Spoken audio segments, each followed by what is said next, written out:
with this right here. You know what I'm saying? I got reduced engine power.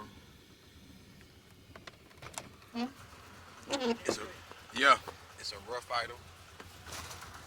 You see it? It's like, it smells like something burned or something burning right. You need to knock it.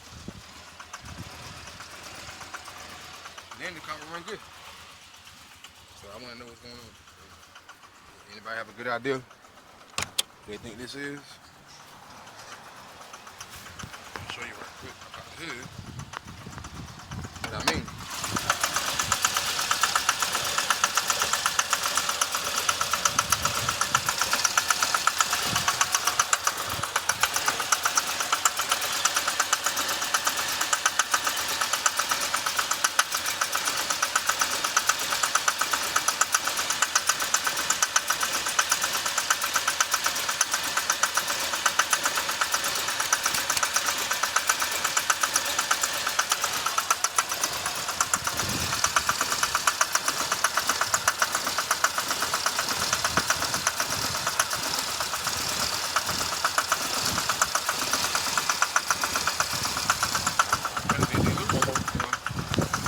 Trying to see if anything loose.